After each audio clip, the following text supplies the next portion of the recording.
네, 시청자 여러분 안녕하십니까? 뉴스타트 2부 시작합니다. 각 당 경선 후보들의 각축전이 치열합니다. 국민의힘 토론회에선 윤 전 대통령의 계엄과 탄핵을 두고 치열한 설전이 벌어졌는데요. 오늘부터 진행하는 여론조사를 통해 2차 경선 진출자를 가립니다. 더불어민주당에선 이재명 예비후보의 독주가 이어지고 있습니다. 이런 가운데 오늘 윤 전 대통령의 내란 혐의 두 번째 공판이 열립니다. 법정 내 촬영 허가로 피고인석에 앉은 윤 전 대통령의 모습도 처음 공개될 텐데요. 첫 공판 때 직접 변론에 나섰던 윤 전 대통령이 이번에도 적극적으로 입장을 밝힐지 관심입니다. 그럼 이 시각 주요 뉴스부터 살펴보겠습니다. 내란 우두머리 혐의로 기소된 윤석열 전 대통령의 두 번째 형사재판이 오늘 열립니다. 법정 피고인석에 앉은 윤 전 대통령의 모습도 공개됩니다. 필리핀 앙헬레스시 한인타운에서 한국인 관광객이 강도가 쏜 총에 맞아 숨졌습니다. 피해자는 자신의 가방을 빼앗으려는 강도에 저항하다 사고를 당한 것으로 전해졌습니다. 더불어민주당 이재명 대선 경선 후보가 충청에 이어 영남 경선에서도 압승을 거뒀습니다. 민주당은 이르면 이번 주 경선 일정을 마무리하고 대선 후보를 확정합니다. 국민의힘 대선 경선 후보들이 조별 토론회에서 비상계엄과 탄핵을 놓고 충돌했습니다. 탄핵 찬성 입장인 한동훈 후보를 향한 공격이 집중됐는데 국민의힘은 내일 2차 경선 진출자를 결정합니다. 이번 주 미국에서 한미 고위급 통상협의가 열립니다. 미중 무역 갈등이 고조되는 가운데 미국이 가시적인 성과를 내기 위해 압박의 강도를 높일 수 있다는 우려가 제기됩니다.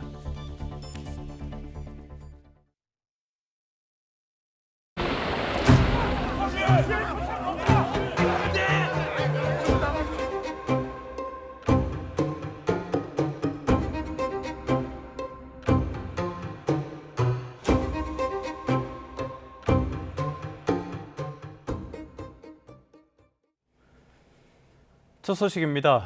오늘 내란협의 두 번째 공판에서 윤석열 전 대통령이 피고인석에 앉은 모습이 공개될 예정입니다. 계엄 당시 동원된 군인들이 증언대에 서게 될 텐데요. 이번에도 윤 전 대통령이 직접 적극적인 발언을 이어갈지 관심입니다. 신지원 기자입니다.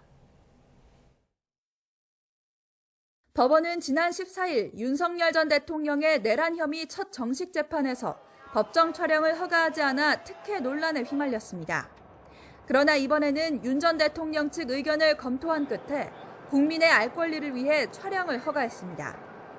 이에 따라 오전 10시 재판이 시작되기 전까지 취재진이 피고인석에 앉은 윤 전 대통령의 모습을 사진과 영상으로 촬영할 수 있게 됐습니다. 다만 이번에도 지하주차장 이용이 허가되면서 윤 전 대통령이 포토라인에 서진 않을 전망입니다. 2차 공판에서는 지난주 검찰의 주신문을 받았던 조성현 육군 수도방위 사령부 제1경비단장과 김영기 특수전 사령부 1특전대대장에 대해 윤 전 대통령 측이 반대 신문을 진행합니다. 지난 공판에서 조 단장은 탄핵 심판 증언 때와 마찬가지로 계엄 당일 국회의원 끌어내라는 지시를 들었다고 밝혔습니다. 이에 윤 전 대통령 측은 증인 신문이 검찰에 유리한 순서대로 진행되고 있다면서 헌재가 탄핵 선고에서 인정한 검찰 수사 기록 등 증거 능력까지 다투겠다고 예고했습니다. 형사재판에서는 분명히 증거로 쓸 수 없는 증거들을 써서 헌재에서 인정을 했기 때문에 형사재판에서는 그 부분에 충분히 다퉈서 사실이 아닌 것을 입증해 나가야 된다고 생각하고 윤 전 대통령은 지난주 첫 공판에서 무려 93분간 직접 진술을 이어갔는데 두 번째 정식 재판에서도 적극적인 태도로 변론을 주도할지 관심입니다. YTN 신지원입니다. 대선 전국으로 가보겠습니다. 더불어민주당 이재명 대선 경선 후보가 충청에 이어 영남권에서도 압승을 거뒀습니다. 자신이 영남의 큰아들이라고 강조하면서 진짜 대한민국으로 도약해보자고 목소리를 높였습니다. 현장 연설 내용을 직접 들어보시죠. 산업화와 민주화를 동시에 만들어낸 대한민국, 그리고 영남이 앞장서면 우리가 세계 표준이 되는 진짜 대한민국이 불가능하지 않습니다. 대구 경북이 미래 산업의 중심지로 거듭나면 대한민국 산업화의 요람이라는 옛 명성도 다시 살아날 것입니다. 영남에서 열린 두 번째 대선 경선에서 경남이 고향인 김경수 경선 후보가 2위를 차지했습니다. 김동연 경선 후보는 경제 전문가 이미지 부각에 집중했습니다. 네, 김경수, 김동연 후보의 연설 내용을 순서대로 직접 들어보시죠. 영남의 어느 도시나 지역을 가더라도 수도권처럼 대중교통만으로 다닐 수 있게 해야 합니다. 영남에도 촘촘한 광역교통망을 만들겠습니다.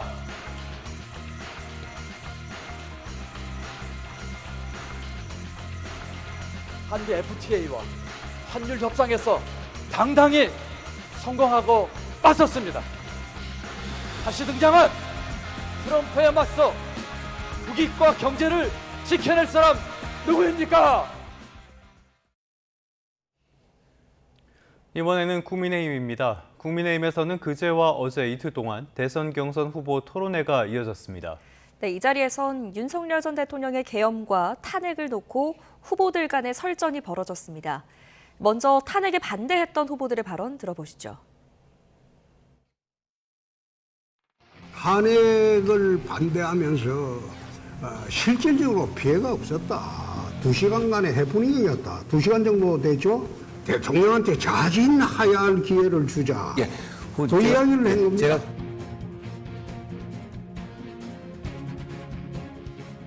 이번 선거도 보수가 통합되어야지 중도로 나갈 수 있고 그 힘으로 선거를 이긴다고 하는데요. 한동훈 후보님, 그동안 좋은 자리도 많이 하셨는데 보수 통합을 위해서 이번에 대통령 후보는 좀 그만두시고 좀 헌신하시면 어떻겠습니까?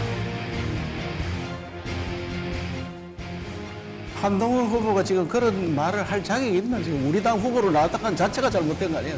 국민들은 탄핵, 그다음에 거부권 행사, 이때 그래도 국민의힘이 최대한 그거는 지켜라. 그래서 108명이나 줬는데 그것도 모르고 그 들럭 들어가가지고 오늘날 조기 대선을 오게 만들었습니다.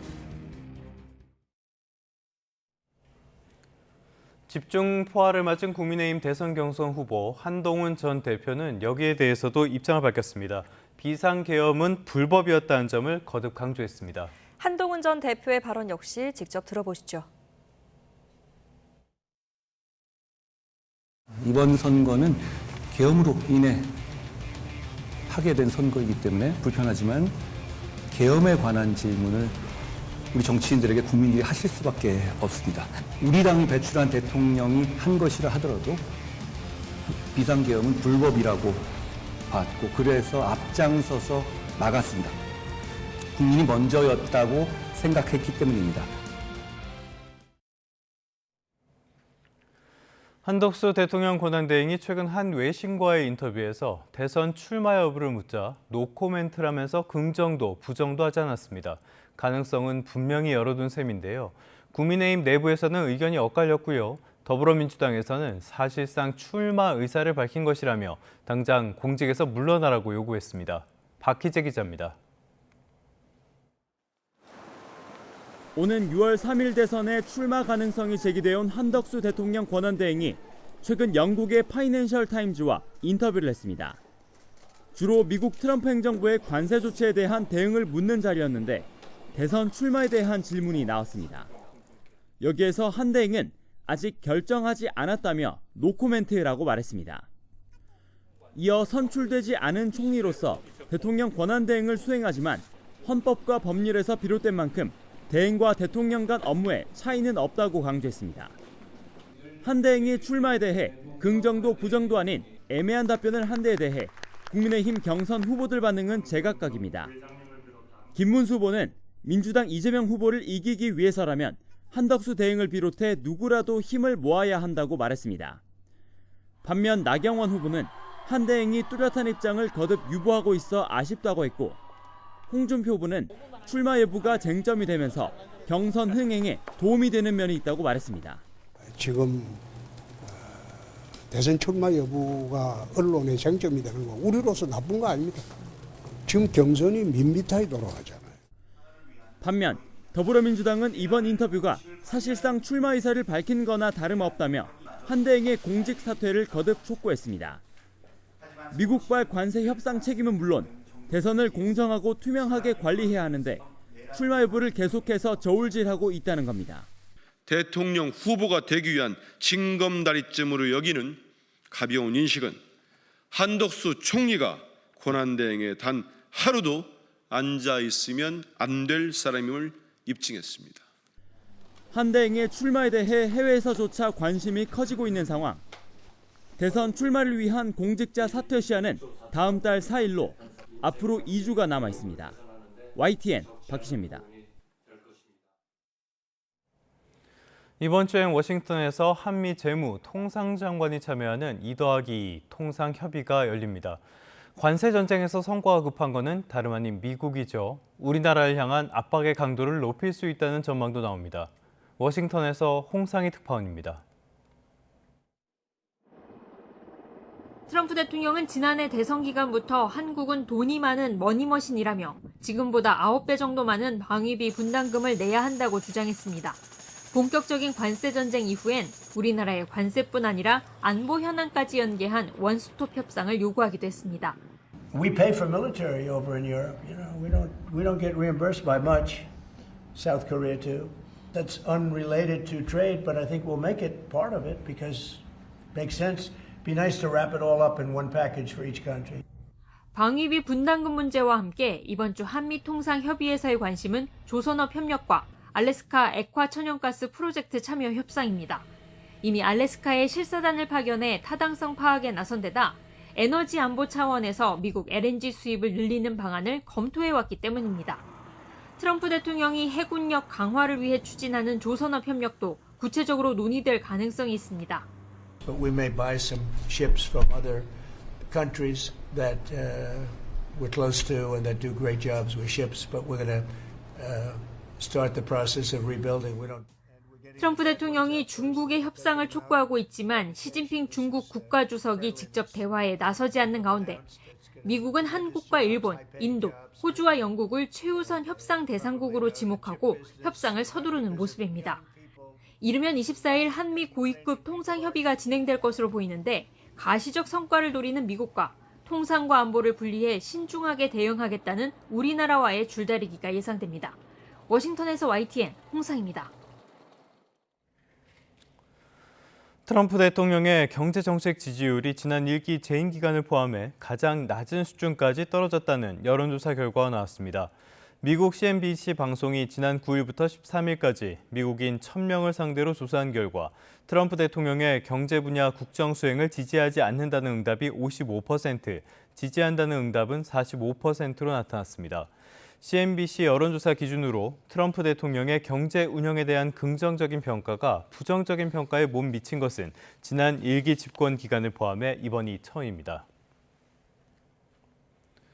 최근에는 하루가 멀다 하고 식품과 외식업체의 가격 인상 소식이 들려옵니다. 기업들은 원자재 가격 인상과 고환율에 힘들다고 하소연하는데요. 글쎄요, 얼마나 공감을 받을지는 잘 모르겠습니다. 오히려 정부의 공백을 틈타 가격을 올리는 것이 아니냐는 비판이 끊이지 않습니다. 오동건 기자가 보도합니다. 계속되는 고물가 속에 최근 식품 가격들이 줄줄이 오르자 소비자들은 장보기가 무섭습니다. 가장 크게 다가오는 게 커피값이죠. 가정에서는 그러면 아무래도 먹는 거를 허리띠에 졸라매게 되죠. 최근 3개월 동안 가격이 오른 제품을 업체별로 나열하면 커피, 빵, 햄버거, 치킨에서 맥주까지 40개가 훌쩍 넘습니다. 이렇게 가공식품 가격이 전방위로 오르면서 지난 3월 가공식품 물가 상승률이 3.6%를 기록했습니다. 전체 소비자 물가 상승률 1.1%를 크게 웃돌았습니다. 업계는 원 부자재 가격과 인건비가 오른 데다 고환율이 이어져 불가피한 결정이라고 호소하지만 소비자 단체는 원가 부담과 상관없이 올리고 있다고 비판합니다. 자료를 보면 원가 부담이 낮아진 것으로 확인되고 있어요, 요즘에. 그래서 영업이익률도 좋은데 업체들이 그 업체의 기업 이익을 위해서 계속 인상하는 거 아닌가. 또 지난해 주요 식품업체의 영업이익 증가율을 보면 K푸드 인기를 등에 업고 남양유업이 86.3%, 대상 43%, CJ제일제당이 20%, 빙그레가 17%를 기록했습니다. 특히 지난해 12월 계엄 사태 이후 탄핵 판결 선고 전까지 정치적 혼란 시기를 틈탄 인상이 이어지면서 급기야 담합 의혹까지 제기됐습니다. 이에 한기정 공정거래위원장은 담합 등 불공정 행위에서 비롯된 것이 있는지 철저히 감시하라는 지시를 내렸고, 공정위는 농심과 우리온 등 주요 가공식품 기업에 대한 현장 조사에 나섰습니다. 끊이지 않는 식품업계의 릴레이 가격 인상, 내수 침체 속에 소비자들의 부담을 더욱 키우면서 업계의 책임 있는 가격 정책이 요구되고 있습니다. YTN 오동건입니다. 서울 도심에서 의사협회가 대규모 집회를 열고 의료 환경 정상화와 정책 재검토를 촉구했습니다. 정부가 내년도 의대 모집 인원을 증원 전의 수준으로 되돌렸지만 여전히 의정 갈등은 풀리지 않고 있습니다. 최기성 기자입니다. 의사들이 앞장선다! 앞장선다! 앞장선다! 앞장선다! 대한의사협회가 서울시청역 일대에서 의료 정상화를 위한 전국 의사 권기대회를 열었습니다. 참가자들은 의대 교육 질 확보와 필수 의료 정책 패키지 철회, 대통령 직속 의료개혁 특별위원회 해체 등을 촉구했습니다. 지난해 휴학한 2024학번과 신입생인 2025학번의 동시 수업 방안을 마련해야 한다는 목소리도 나왔습니다. 정부는 어사탄만 하고 있습니다. 그 현실을 너무 잘 알기에 우리는 이 싸움을 멈출 수 없습니다. 반면 정부는 의료개혁 과제를 계획대로 추진하겠다는 입장을 고수하고 있습니다. 이와 함께 의대생 복귀율이 일정 수준 이상이 돼야 동시 수업이 가능하다는 게 정부 입장입니다. 현재 의대생 수업 참여율은 25% 수준입니다. 이에 이주호 사회부총리 겸 교육부 장관은 이번 주 의과대학 학생 20여 명을 만나 수업 복귀 등을 독려할 계획입니다. 정부가 의대생 복귀를 유도하며 갈등 봉합에 나섰지만 전공의는 여전히 현장에 돌아오지 않고 있습니다. 현재 전국 수련병원에서 근무 중인 전공의는 전공의 집단사직 이전 수준의 12.4%에 불과합니다. 상반기 전공의 모집이 이미 끝난 만큼 하반기 모집 전까지 당장 복귀할 방법도 없는 상황입니다. 정부와 의료계의 입장차가 이어지는 가운데 의료 현장 정상화까지는 시간이 더 필요해 보입니다. YTN 최기성입니다. 필리핀 앙헬레스시에서 현지 시각으로 20일 오후 1시쯤 한국인 관광객 1명이 오토바이를 탄 2인조 강도가 쏜 총에 맞았습니다. 이 관광객은 해인들의 신고로 사건 발생 후 30분이 지난 뒤 병원으로 옮겨졌지만 끝내 숨진 것으로 전해졌습니다. 외교부는 현지 공관이 사건 발생 인지 직후부터 필리핀 경찰 당국에 신속한 수사를 요청하는 등 필요한 영사 조력을 제공하고 있다고 밝혔습니다.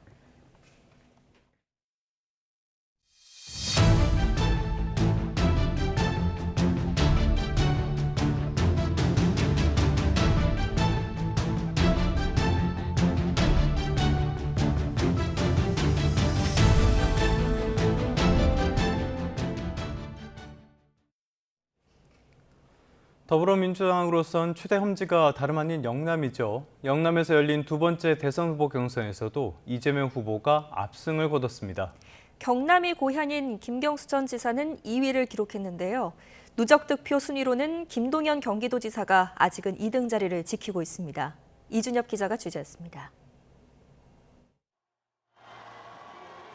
한 목소리로 원팀을 외친 두 번째 순회 경선 영남 지역에서도 어차피 대통령은 이재명, 어대명 기조는 뚜렷했습니다.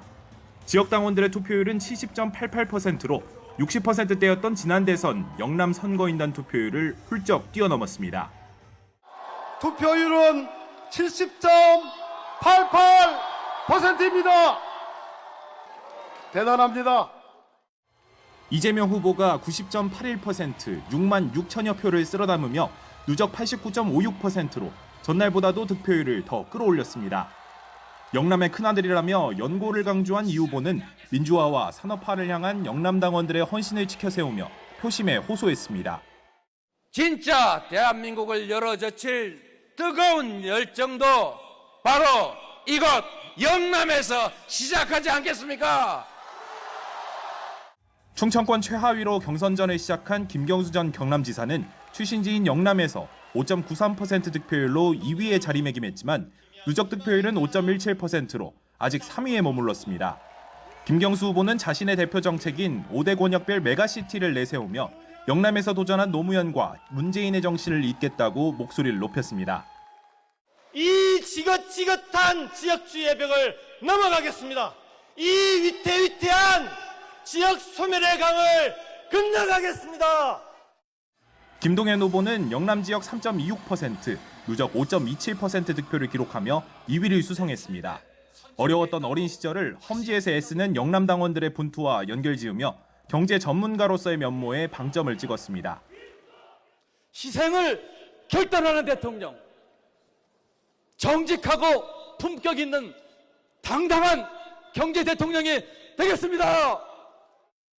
이제 순회 경선 일정 절반이 마무리됐지만 큰 이변 없이 이재명 후보의 독주가 펼쳐지는 모습입니다. 김경수, 김동연 후보로선 의미 있는 성적을 거두기 위한 경선 전략의 고심을 이어갈 것으로 보입니다. YTN 이준엽입니다. 국민의힘 경선 비조 토론회에선 비상계엄과 대통령 탄핵을 두고 후보들 사이에서 설전이 벌어졌습니다. 탄핵 찬성파인 한동훈 후보에 맞서서 나머지 후보들이 선명한 입장차를 드러내며 충돌했는데 토론회 주요 내용을 박정현 기자가 정리했습니다. 나경원, 이철우, 한동훈, 홍준표 대선 경선 후보가 맞붙은 국민의힘 경선 비조 토론회.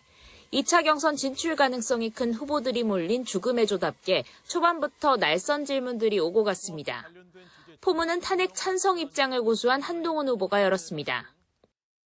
계엄은 반대하지만 경미한 과오일 뿐이라고 생각하는 것은 넓은 의미에서는 계엄 옹호라고 볼 수 있기 때문이죠. 홍준표 후보는 계엄으로 인한 실질적 피해가 없었다며 윤 전 대통령의 자진하야로 정치적 책임을 다할 기회를 줬어야 한다고 맞받았습니다. 다만 만약 당시 당대표 자리에 있었더라도 계엄을 막지 않았을 거냐는 한 후보 질문엔 즉답을 피했습니다. 실질적으로 피해가 없었다. 2시간간의 해프닝이었다. 대통령한테 자진하야할 기회를 주자. 이철우 후보는 당시 탄핵을 주도한 한 전 대표가 당 대선 후보로 나올 자격이 없다고 날을 세웠고 108명 국회의원을 준 거는 탄핵을 하지 마라. 한동훈 후보가 지금 그런 말을 할 자격이 있나? 지금 우리 당 후보로 나왔다는 자체가 잘못된 거 아니야, 지금. 나경원 후보 역시 한 후보가 사실상 내란몰이 선동을 자행했다며 보수 통합을 위해 후보직을 내려놓는 편이 좋을 거라고 쏘아붙였습니다.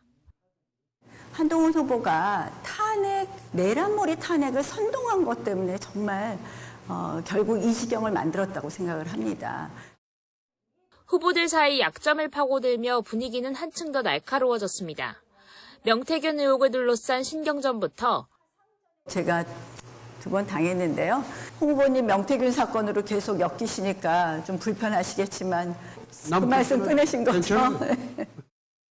사실상 인신공격에 가까운 질문까지 나왔습니다. 청년의 꿈 칸에서 꼭 가거든 이거는 좀 질문해 보라고 해서 우선 키도 크신데 뭐 하려고 키 높이 구두를 신습니까? 청년이 아니신 것 같은데요. 네. 그런 질문을 하시는 거 보면. 두 계조로 나눠 진행된 경선 토론회가 마무리되며 국민의힘은 앞으로 이틀 동안 2차 경선자 4명을 추리기 위한 국민 여론조사에 돌입합니다. 컷오프 결과는 오는 22일 발표될 예정입니다. YTN 박정현입니다. 최근 한덕수 대통령 권한대행이 외신과의 인터뷰에서 대선 출마 여부에 노코멘트라면서 즉답을 피한 데에 대해 국민의힘 대선 경선 후보들은 엇갈린 입장을 내놨습니다. 나경원 의원은 1차 경선 토론회 뒤 기자들과 만나 한마디로 당당하지 않았다고 생각해 행보가 다소 아쉽다고 말했습니다. 반대로 홍준표 전 대구시장은 경선이 밋밋하게 돌아가는데 화제를 불러일으키는 차원에선 나쁜 게 아니라고 밝혔습니다. 내란 우두머리 혐의로 기소된 윤석열 전 대통령의 피고인석에 앉은 모습이 오늘 2번째 정식 재판에서 공개될 예정입니다. 서울중앙지방법원 형사합의 25부는 오늘 오전 10시 417호 형사대법정에서 윤 전 대통령의 내란 혐의 2차 공판을 진행합니다.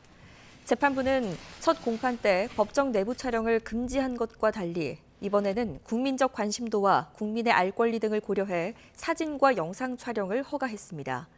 다만 이번에도 지하주차장 이용이 허가되면서 윤 전 대통령이 포토라인에는 서지 않을 것으로 보입니다.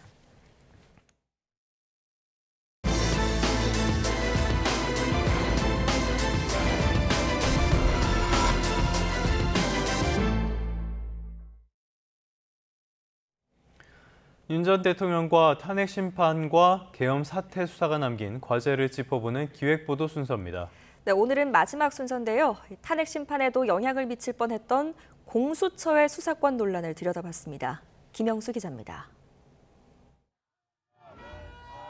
탄핵 심판 변론을 마치고 선고일 공지만 기다리던 지난달 8일 구속 기소된 윤석열 전 대통령이 석방됐습니다.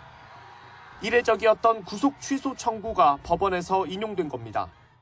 문제는 공수처부터 검찰까지 이어진 수사 절차에 대한 문제 제기를 법원이 받아들였다는 거였는데 당장 탄핵 심판이 진행 중이던 헌법재판소로도 시선이 쏠렸습니다. 헌재가 증거와 조서를 포함한 수사기관 자료를 근거로 탄핵 심판을 진행하기 때문입니다. 다만 윤 전 대통령 탄핵 심판에는 공수처 수사 자료가 증거로 채택되지 않아 절차상 문제가 크게 불거지지 않았지만 사실상 시한폭탄을 안고 있는 것이나 마찬가지입니다. 현행법이 정한 탄핵소추 대상은 대통령부터 국무총리와 부처 장관, 법관, 감사원장, 공무원까지 포함됩니다. 공수처가 수사할 수 있는 고위공직자 범위와 상당 부분 겹칩니다. 수사할 수 있는 범죄 유형이 제한되고 기소까지 할 수 있는 대상이 있는 걸 고려하더라도 공수처 수사와 탄핵 심판이 맞물릴 경우 혼란이 생길 수 있다는 얘기입니다. 특히 공수처에 관할 법원, 검찰과 사건을 주고받는 이첩과 송부, 보안 수사를 위한 구속기간 연장까지 절차 전반의 개선이 시급합니다. 이건 핵폭탄처럼 터질 만한 문제인데 구속기간이 며칠인지를 모르는 그러한 문제가 생기는데도 국회가 그걸 법을 수정을 안 했던 거죠. 계속 지적됐던 거예요, 제가. 공수처는 최근 수사와 기소, 다른 기관과의 협력 등 전반적인 문제점을 개선하기 위한 연구 용역을 발주했는데 비상계엄 수사 과정에서 드러난 논란을 딛고 다시 일어설 수 있을지는 미지수입니다. YTN 김영수입니다. 정치 브로커 명태균 씨 관련 사건을 수사하는 검찰이 지난해 총선 당시 국민의힘 예비 후보였던 김상민 전 검사를 조사했습니다. 윤석열 전 대통령의 부인 김건희 여사가 공천 과정에 관여했는지 확인할 것으로 알려졌는데 관계자 조사를 마치는 대로 김 여사에 대한 대면 조사를 시도할 것으로 보입니다. 한현희 기자입니다. 서울중앙지검 명태균 의혹 전담수사팀이 지난 18일 김상민 전 검사를 불러 조사했습니다. 김건희 여사가 지난해 4월 총선을 앞두고 국민의힘 공천 과정에 관여했는지 확인하기 위해서입니다. 김 전 검사는 중앙지검 부장검사로 재직하다 사표를 내고 지난해 4월 총선에 출마한 인물로 김 여사는 경남 창원 의창 선거구에 김 전 검사가 공천받도록 현역이던 김영선 전 의원을 김해 갑으로 출마시키는 등 영향력을 행사했다는 의혹을 받고 있습니다. 명태균 씨는 당시 김 여사로부터 김 전 검사가 국회의원이 될 수 있도록 도와달라는 요청을 받았다고 주장하고 있습니다. 명 씨가 지난 2월 공개한 김 여사와의 통화 복귀 내용에는 조국 전 법무부 장관 수사 당시 고생했던 김 전 검사가 국회의원이 되게 도와달라고 말하는 내용 등이 담겼습니다. 결국 윤석열 부부의 그 공천 개입 의혹이 이 사건의 본질입니다. 김상민 검사의 국민의힘 입당 원서에 보시면 추천인이 있습니다. 그거 취재해 보십시오. 거기 사실인지 아닌지 확인될 겁니다. 검찰은 윤 전 대통령 부부의 공천 개입 의혹과 관련해 관계자 조사를 마치는 대로 김 여사에 대한 대면 조사를 시도할 전망입니다. 검찰은 지난 2월 말 명 씨 관련 사건을 서울중앙지검으로 이첩한 직후 김 여사 측에 조사 필요성을 전달했는데 이번엔 김 여사를 청사로 불러 조사하는 방안을 유력하게 검토하고 있습니다. YTN 한현희입니다. 이번 주에 한미 고위급 통상협의가 양국 재무장관과 통상 분야 수장이 함께 참여하는 2+2 형식으로 열립니다. 정부는 이번 주 국제통화기금, 세계은행 충계회의 기간 중에 미국 워싱턴에서 미국과 2+2 통상협의를 가질 계획이라고 공식 발표했습니다. 우리나라에서는 추상목 경제부총리와 안덕근 산업통상자원부 장관이 참석하고요. 미국 측에서는 베선트 재무장관과 그리어 무역대표부 대표가 참석할 예정입니다. 정부는 이번 협의는 미국 측의 제안에 의해서 이루어지게 됐고 현재 일정과 의제 등을 최종 조율 중이라고 밝혔습니다.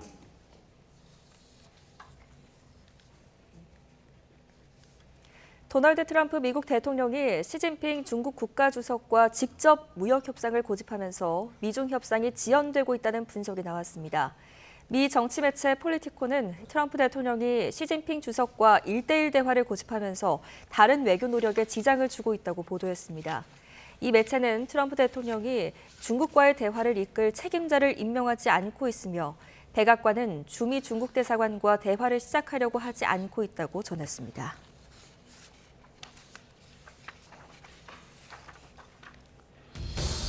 경제 한 줄 뉴스입니다. 지난해 무안국제공항에서 발생한 제주항공 여객기 참사 피해자 지원을 위한 민간 자문단이 출범합니다. 올해 추가 경정 예산안 편성에 따라 국민 세금으로 갚아야 할 적자성 채무가 900조 원에 육박할 것으로 보입니다. 서민들의 급전 대출 통로인 카드론 금리가 레고랜드 사태인 지난 2022년 말 이후 최고 수준을 기록했습니다.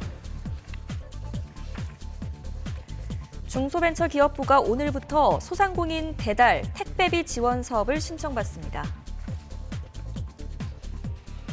국토교통부는 소방청, 한국교통안전공단, 현대, 기아, BMW 코리아와 손잡고 오늘부터 전기자동차 배터리 이상 감지 시 화재 신고 시범 사업을 시행합니다. 기아의 EV3가 세계 올해 자동차에 선정되면서 기아가 2년 연속 세계 최고의 자동차를 배출했습니다. 지금까지 한줄 뉴스였습니다. 서울시의 토지거래 허가제 반짝 해제 영향으로 올해 1분기 강남 3구의 아파트값 상승률이 전국에서 가장 높게 나타났습니다. 반면 서울 외곽 지역은 같은 기간 오히려 아파트값이 떨어지면서 양극화가 심화한 모양새입니다. 최도희 기자입니다. 올해 1분기 아파트값이 전국 시군구 가운데 가장 큰 폭으로 뛴 곳은 서울 송파구로 4.28% 정도 올랐습니다. 이어 강남구와 서초구가 나란히 3.52% 오르며 상승률 상위권은 모두 강남 3구 차지였습니다. 지난 2월 13일 서울시가 강남 일부 지역 토허제를 해제한 뒤 지난달 24일 토허제를 강남 3구와 용산구로 확대 재지정하기까지 아파트값이 급등했던 영향입니다. 강남 3구와 달리 노원, 도봉, 강북 등 서울 일부 외곽 지역은 1분기 누적 기준 아파트값이 오히려 하락세를 보이며 서울 내 양극화도 커졌습니다. 오는 6월 조기 대선 전까지 부동산 정책 방향이 불투명한 만큼 이 같은 양극화 현상은 더 뚜렷해질 것으로 보입니다. 정책적인 변화가 있을 수는 있어서 거기에 따른 좀 다른 방향성이 나타날 수는 있겠지만 뭐 그런 별다른 정책적인 상황의 변화가 없는 상황에서는 지금 같은 초양극화 현상이 더 확대될 수 있을 것 같습니다. 경기도에서는 강남권과 맞닿은 과천시가 3.41% 오르며 전국 시군구 상승률 4위를 기록했습니다. 토허제 반짝 해제 여파 등으로 5대 시중은행의 가계대출은 이번 달에만 약 2조 5천억 원 늘었습니다. 주택담보대출만 1조 5천억 원 넘게 증가한 점이 눈에 띕니다. 한국은행이 다음 달 기준금리 인하를 시사한 데 이어 금융당국이 오는 7월 대출 규제를 강화하기로 한 만큼 대출 증가 추세가 당분간 이어질 가능성도 있습니다. YTN 큐두입니다.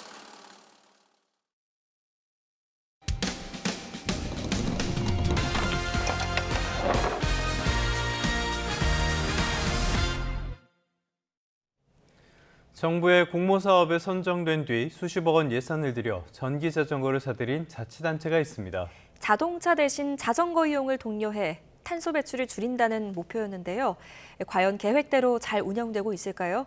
시청자 제보에 따라서 홍성욱 기자가 현장을 취재했습니다. 대학교 바로 앞 공터에 세워진 자전거 수백 대. 강원 춘천시가 탄소 배출을 줄이겠다며 국토교통부 공모사업을 통해 사들인 전기자전거입니다.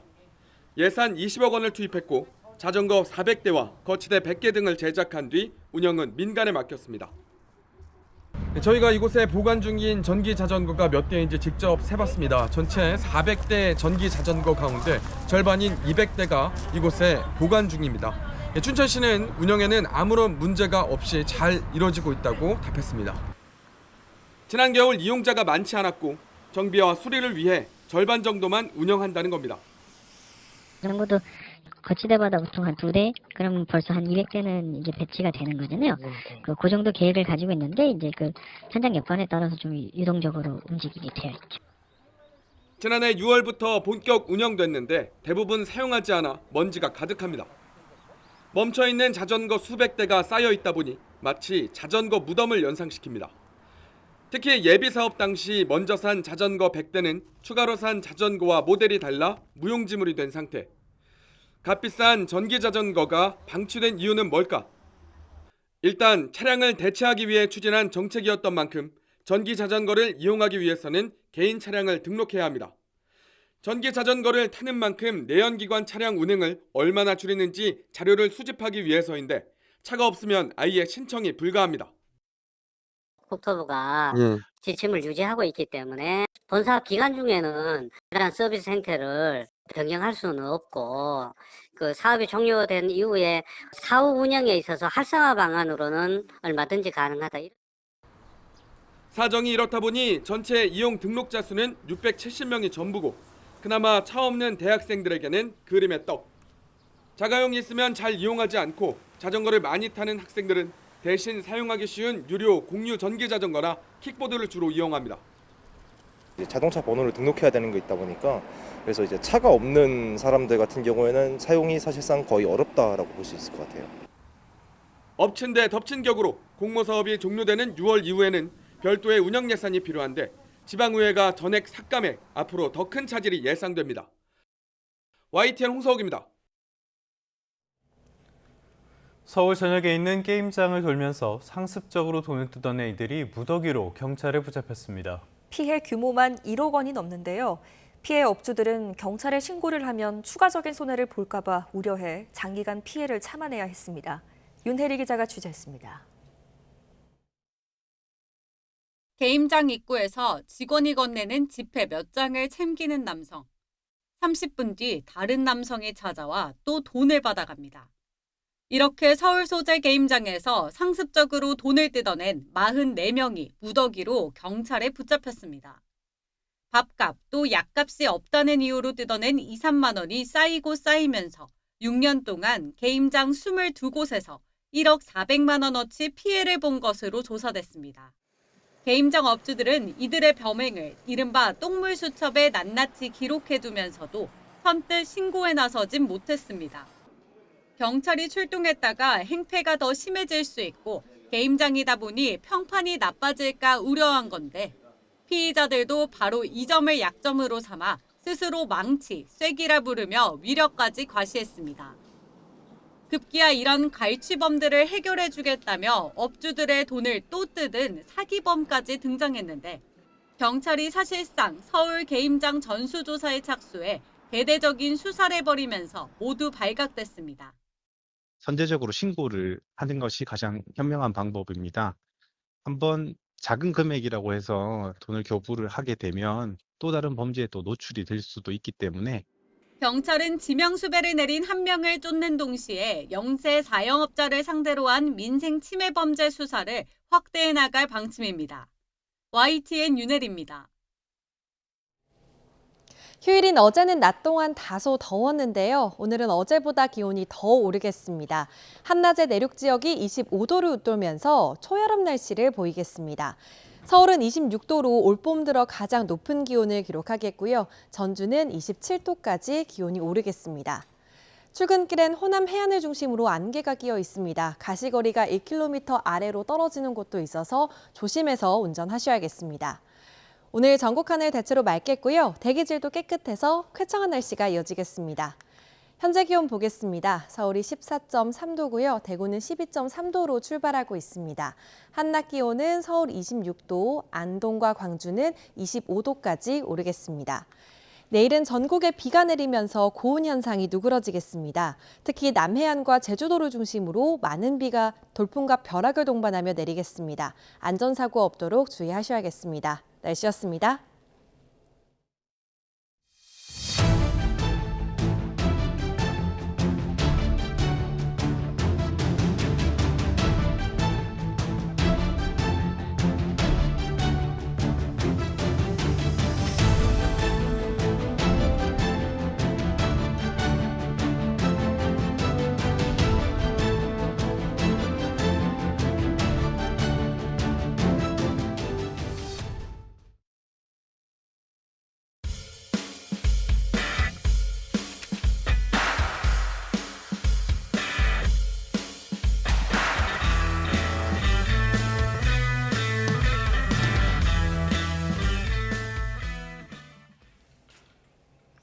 네, 6월 3일 대선을 이제 43일 앞두고 있습니다. 오늘도 역시 분주하게 움직이는 각 당의 소식 알아봅니다. 더불어민주당 이재명 대선 경선 후보가 충청권에 이어서 두 번째로 진행된 지역순회 영남권 경선에서 90.81%의 득표율로 압승을 했습니다. 박범계 중앙당 선관위원장은 울산전시 컨벤션센터에서 열린 합동연설회에서 이 후보 뒤를 이어 김경수 후보가 5.93%로 2위를, 김동연 후보가 3.26%로 3위를 기록했다고 발표했습니다. 하지만 아직까지 누적 득표율로는 이 후보가 89.56%로 1위, 김동연 후보가 5.27%, 김경수 후보가 5.17%를 얻은 것으로 집계됐습니다. 더불어민주당은 이르면 이번 주 대선 후보 선출을 위한 경선 일정을 마무리합니다. 민주당은 오는 26일 호남에서, 27일에는 경기도 킨텍스 전시관에서 수도권, 강원, 제주 합동연설회를 열고 각 지역의 권리당원 투표를 마무리합니다. 27일에는 권리당원 투표 결과와 함께 경선 비중 50%를 차지하는 일반 국민 여론조사 결과를 공개해서 과반 득표를 차지한 후보를 민주당 대선 후보로 확정합니다. 네, 이번에는 국민의힘으로 가봅니다. 국민의힘 대선 경선 1차 컷오프를 앞두고 김문수, 안철수, 한동훈 후보는 나란히 대구 경북 지역을 찾았습니다. 김문수 전 고용노동부 장관은 종일 대구에 머무르면서 대구 경북 지역의 수도 의원들과의 간담회를 가졌고, 또 경북대학교에서 토크쇼를 통해서 청년들과 만났습니다. 네, 안철수 의원은 어디로 갔을까요? 역시 대구를 찾아서 부활절 연합 예배를 드리고 수성못 유원지와 동성로 일대에서 시민들과 만났습니다. 한동훈 전 대표 역시 오후에 토론회를 마친 뒤 나흘 만에 다시 대구를 찾았는데 서문시장 등을 방문해서 지지를 호소했습니다. 국민의힘은 경선 후보 8명이 참여한 토론회를 마치고 2차 경선 진출자 4명을 가리기 위한 국민 여론조사를 오늘부터 진행합니다. 이틀 동안 실시하는 여론조사에는 역선택 방지 조항이 적용돼서 국민의힘 지지층과 무당층의 응답만 집계되는데요. 여론조사 결과는 내일 저녁에 발표가 되고 이후 토론회 등을 거쳐서 다음 달 3일 최종 후보를 결정할 예정입니다. 지금까지 대선 소식이었습니다. 이번에는 쌓여있는 국제 소식 살펴보겠습니다. 주말 사이에 러시아가 일방적으로 30시간 부활절 휴전을 선언했죠. 하지만 러시아와 우크라이나는 그 시간에도 공격이 계속됐다면서 서로를 비난했습니다. 우크라이나는 30일 연장을 제안했는데 러시아는 휴전 연장은 없다면서 선을 그었습니다. 신웅진 기자입니다. 우크라이나 병사들이 전장 한복판에서 부활절 미사를 올리고 있습니다. 러시아의 휴전 선언으로 잠시나마 평온을 찾았나 싶었는데 전혀 그렇지 않았습니다. Продовжуються обстріли, це ми можемо побачити в новинах, наприклад, Херсону. І також на бойових діях продовжуються штурми, продовжуються обстріли. Тобто перемир'я якось не відчувається. 볼로디미르 젤렌스키 우크라이나 대통령은 소셜 미디어를 통해 부활절 아침까지 러시아는 최전방에서 59차례 포격을 가했고 5번 공격을 시도했다고 밝혔습니다. 러시아 측도 우크라이나군이 도네츠크주를 공격했다고 주장했습니다. 관영 타스 통신은 우크라이나군의 공격으로 부덴노우스키 구역 등에서 여러 차례 폭발이 있었다고 보도했습니다. Честно говоря, на украинскую сторону не надеюсь, потому что уже сколько раз они нас обманывали. И им доверять, я им не доверяю. 앞서 푸틴 러시아 대통령은 모스크바 시각 19일 오후 6시부터 21일 0시까지 30시간 휴전을 일방적으로 선언했습니다. 이에 대해 젤렌스키 우크라이나 대통령은 30시간은 언론 보도를 위한 시간이지 신뢰를 구축하기에 부족한 시간이라며 30일간 휴전하자고 거듭 제안했습니다. 드미트리 페스코프 크렘린궁 대변인은 푸틴 대통령의 휴전 연장 명령은 없었다며 예정대로 종료된다고 잘라 말했습니다. YTN 신홍진입니다. 폐렴에서 회복하고 있는 교황이 부활절 미사에 깜짝 등장해 신도들을 축복했습니다. 대주교가 대독한 부활절 메시지에서는 전쟁 상황을 개탄하면서 휴전과 인질 석방을 촉구했습니다. 박영진 기자입니다.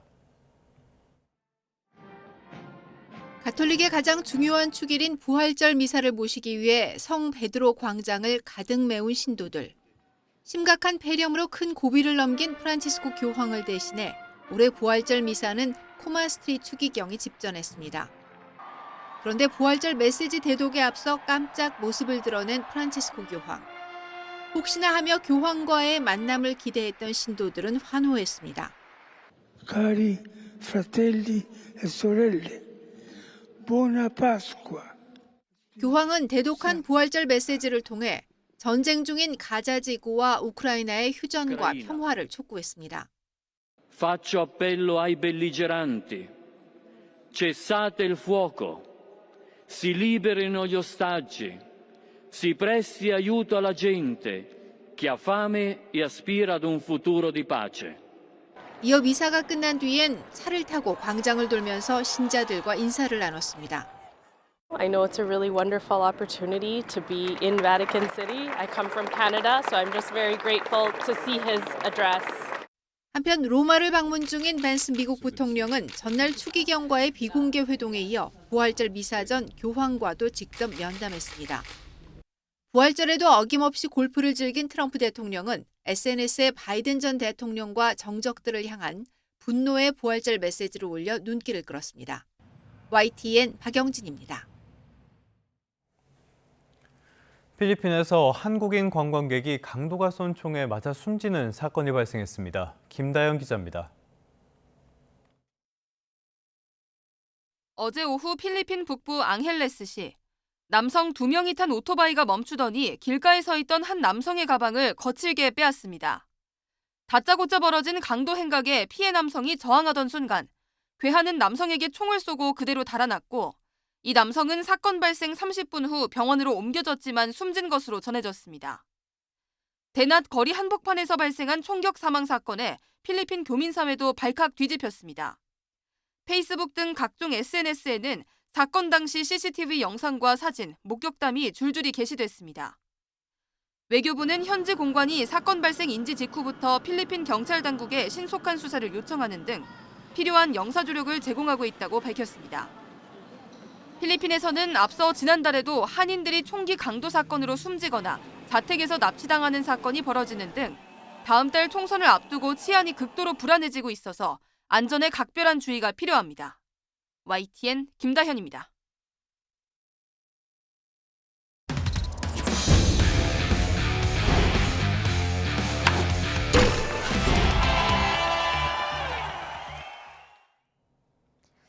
월요일 스포츠 뉴스입니다. 프로야구 한화가 파죽의 7연승을 달리며 고공행진을 이어갔습니다. 롯데도 삼성의 접전 끝 승리하며 위닝 시리즈로 3연전을 마무리했습니다. 프로야구 소식 양시찬 기자입니다. 한화 4번 타자 노시환이 NC 이용찬의 초구를 노려 힘차게 배트를 돌립니다. 좌중간 관중석에 떨어진 125m짜리 대형 홈런. 기선을 제압하는 선제 솔로포이자 노시환의 3경기 연속 홈런입니다.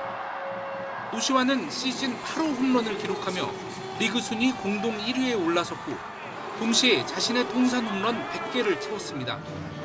마운드에선 선발 폰세가 7이닝 동안 피안타 1개로 또 한 번 괴력을 발휘했습니다.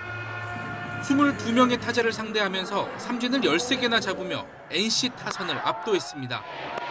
한화는 지난 13일 키움전 승리로 시작해 SSG, NC와의 주중 경기를 모두 쓸어담으면서 무려 7연승을 질주했습니다.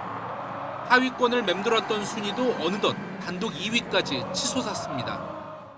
이길 수 있어서 너무 좋고, 네, 그리고 100호 홈런 의식하진 않았는데 또 주위에서도 많이 축하해주고 또 아웃수에 안 걸리고 빠르게 달성할 수 있어서 네, 좋았습니다. 앞선 두 경기에서 장군, 멍군을 주고받은 롯데와 삼성의 시즌 3차전은 롯데의 승리로 막을 내렸습니다. 나승엽이 홈런에 이어 결승 타점까지 터뜨리며 승리를 견인했습니다. 기아는 선두타자 박찬호가 4안타 2득점으로 내야를 휘저으면서 두산의 연승을 거뒀습니다.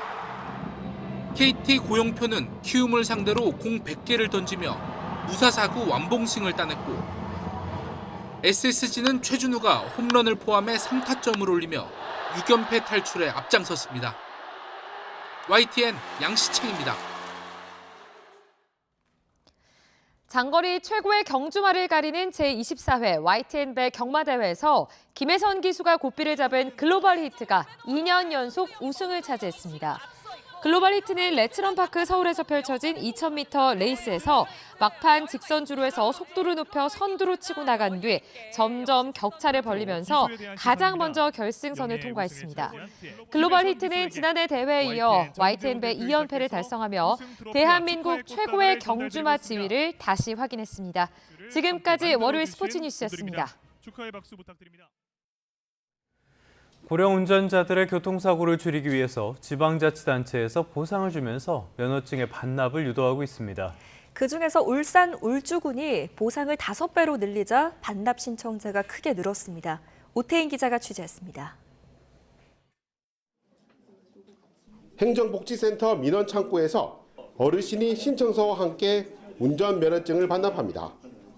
곧바로 돌아오는 건 버스를 타거나 편의점 등에서 물건을 살 수 있는 교통카드와 두툼한 봉투. 봉투에는 시장에서 쓸 수 있는 온누리 상품권 40만 원어치가 들었습니다.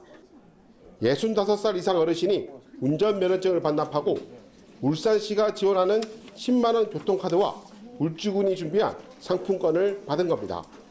87인데 이 방향 감각이 딱 그거를 집중해야지 딴 생각을 하다 보면 잘못 가질 수가 있어요.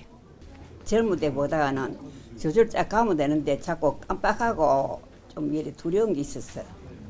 이렇게 울주군에서 다른 지역보다 상품권을 포함해 5배까지 혜택을 늘리자 운전면허 반납 신청이 크게 늘었습니다. 지난달 사업을 시작한 지 한 달 만에 준비한 상품권 물량이 대부분 소진됐습니다. 지난해 1년 동안 면허증 반납보다 최근 한 달간 신청자가 더 많습니다. 2025년 시행 첫 달 430개로 지난해 전체 시적 대비 72개가 증가를 하였습니다.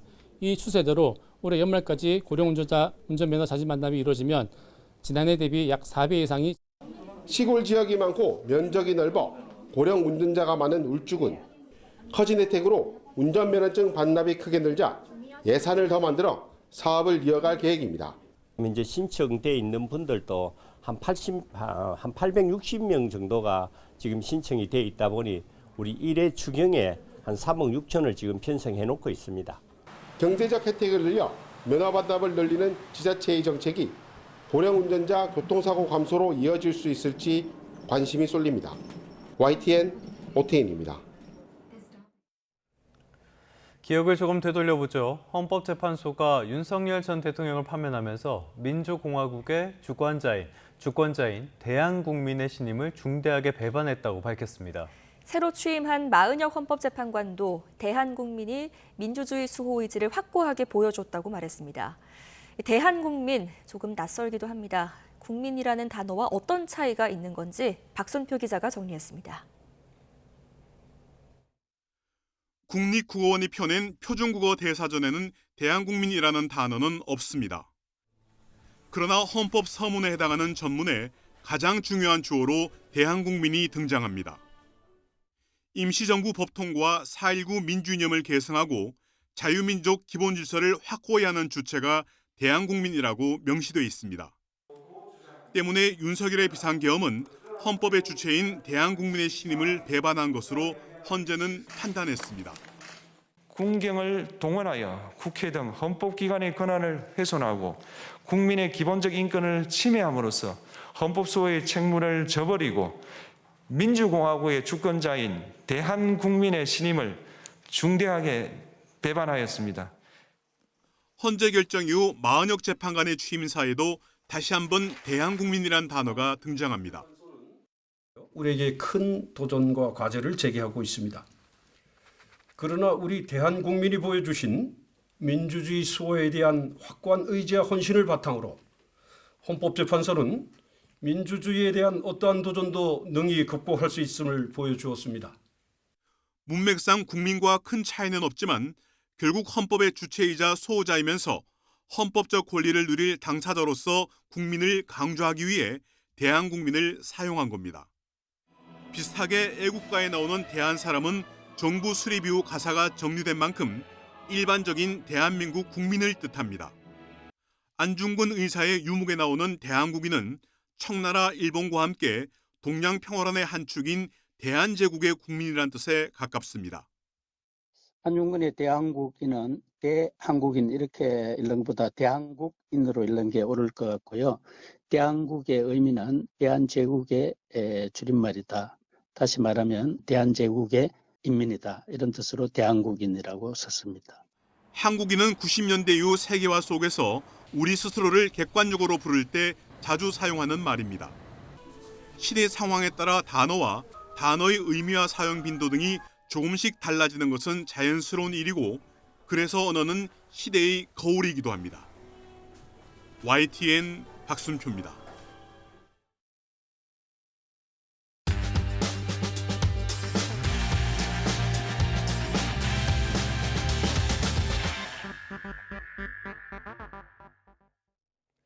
(4월 21일) 월요일 스타트 브리핑 시작합니다. 먼저 서울신문입니다. 대선 주자들의 SNS 홍보 경쟁이 치열해지고 있습니다. 짧고 굵은 파격 숏폼 또 각종 밈과 패러디를 활용해서 MZ 유권자들의 표심을 잡으려 하고 있는데요. 어떤 식인지 왼쪽부터 하나하나씩 보겠습니다. 민주당 이재명 전 대표는 경선 투표 전화를 기다리는 모습을 친근하게 연출한 숏폼 영상을 김종현 경기지사는 아이언맨으로 변신하는 영상을 만들었습니다. 홍준표 전 대구시장은 서열 정리 밈을, 안철수 의원은 일본 애니메이션 러블라이브를 패러디했고요. 나경원 의원은 영화 신세계의 장면을 오마주했습니다. 김문수 전 고용노동부 장관은 오운환 같은 신조어를 쓰면서 팔굽혀펴기와 턱걸이 등 운동 영상을 올렸고요. 한동훈 전 국민의힘 대표는 라이브 방송으로 소통한 내용을 쇼츠로 편집해 올리고 있습니다. 이렇게 각종 밈과 패러디를 활용하는 건 결국 인지도 또 호감도를 높이기 위해서겠죠.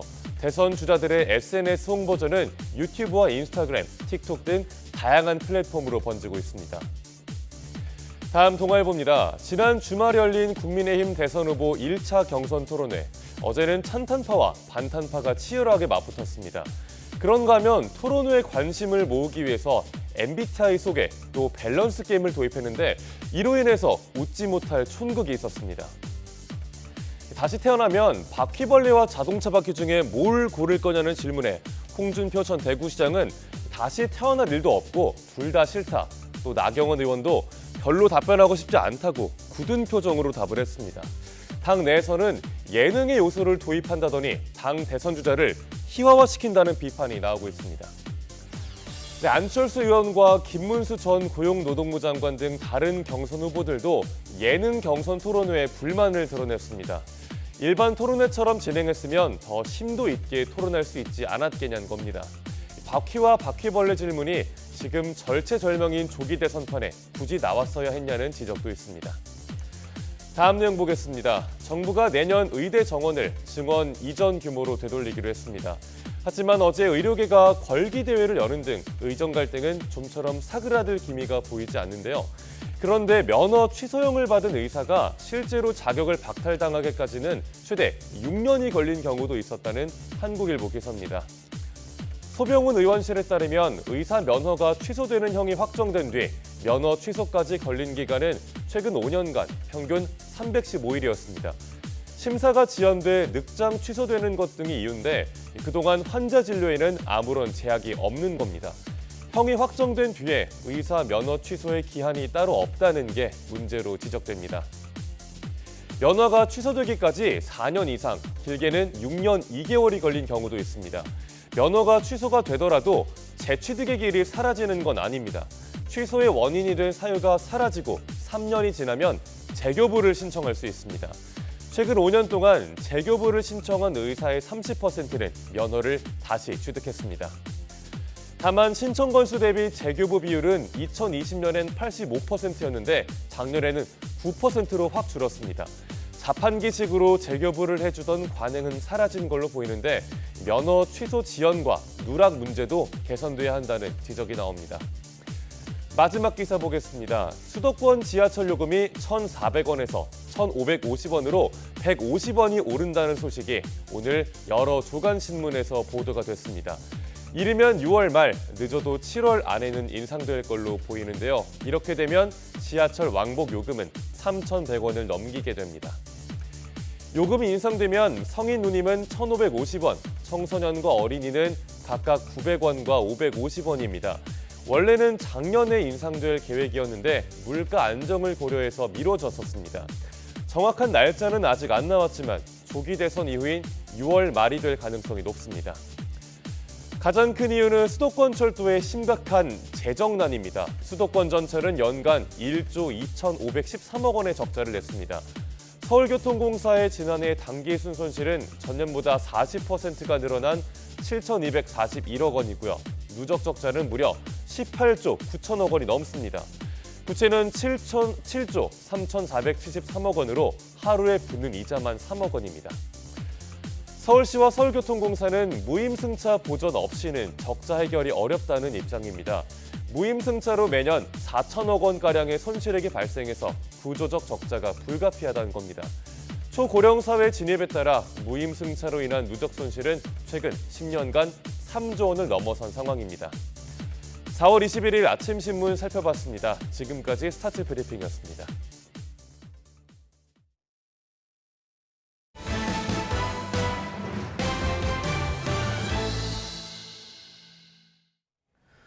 배우 윤여정 씨가 할리우드에서 찍은 신작 영화 결혼 피로연에 대해 동성애자인 맏아들 그리고 자신의 경험이 녹아있는 개인적인 작품이라고 밝혔습니다.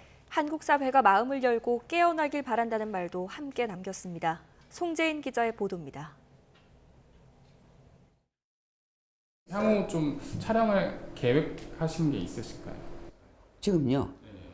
지금 말하면 안 되는 거. 미국 거를 뭘 할 때는 그렇게 말하지 말라고 그러더라고. 재밌겠다 그래서 하는 거지. 배우 윤여정의 신작 결혼 피로연은 할리우드에서 만들어진 가족 영화입니다. 동성애자 남성 주인공이 가족들의 성화에 위장 결혼을 하면서 벌어지는 소동을 그린 리메이크 작품인데 게이 손자의 할머니 역할을 맡은 윤여정은 해외 매체들과의 인터뷰에서 개인적인 맥락이 녹아든 작품이라고 소개했습니다. 맏아들이 지난 2000년 동성애자로서 정체성을 밝혔고 동성결혼이 합법화된 미국 뉴욕에서 온 가족이 모여 결혼식을 올렸다고 말했습니다. 그런 아들과 자신의 경험이 녹아든 영화라며 특히 동성애자인 주인공에게 네가 누구든 너는 내 손자라고 말하는 대사를 대표적인 예로 들었습니다. 이제는 아들보다 그 배우자를 더 사랑한다며 언제나처럼 건조한 농담도 던졌는데 윤여정은 지난 2021년 영화 미나리로 아카데미 여우조연상을 탄 뒤 무지개도 7가지 색이 있다며 피부색과 성 정체성에 따른 차별에 우아한 일침을 가한 적이 있습니다. 이번 인터뷰에서도 성 정체성과 관련해 매우 보수적인 한국 사회가 마음을 열길 바란다고 말하면서도 실제 그렇게 될진 아직 모르겠다며 솔직한 감정을 전했습니다. YTN 송재인입니다. 오늘은 내륙을 중심으로 초여름 같은 날씨가 이어지겠습니다. 어제보다 기온이 더 올라서 내륙 지역은 기온이 25도를 웃도는 곳도 많겠습니다. 서울은 출근길인 지금도 온화함이 감돌고 있는데요. 한낮이 되면 기온이 26도까지 올라서 올봄 들어 가장 따뜻하겠고요. 반소매 차림도 어색하지 않겠습니다. 오늘은 전국적으로 맑은 하늘이 이어지겠고요. 공기질도 깨끗해서 쾌청하겠습니다. 현재 기온은 서울이 14.3도, 대전은 15.8도 보이고 있습니다.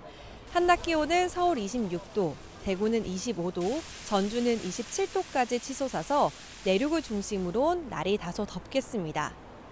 내일은 전국에 비가 오겠습니다. 오늘 밤 제주도를 시작으로 내일 새벽 서쪽 지역부터 비가 확대하겠습니다. 남해안에 80mm 이상, 제주도 많은 곳은 120mm의 매우 많은 비가 오겠고요. 돌풍과 벼락을 동반하며 요란하겠습니다. 서울 등 그 밖의 지역에서는 10에서 40mm 정도 예상됩니다. 비와 함께 고온 현상은 누그러지겠습니다. 이후에는 맑은 하늘과 함께 이맘때 봄 날씨가 이어지겠습니다. 출근길엔 호남 서해안을 중심으로 안개가 끼어 있습니다. 가시거리가 1km 아래로 떨어지는 곳도 있으니까요. 조심해서 이동하셔야겠습니다. 지금까지 YTN 이혜민입니다. 3분 뒤에 뉴스타트 3부가 계속됩니다.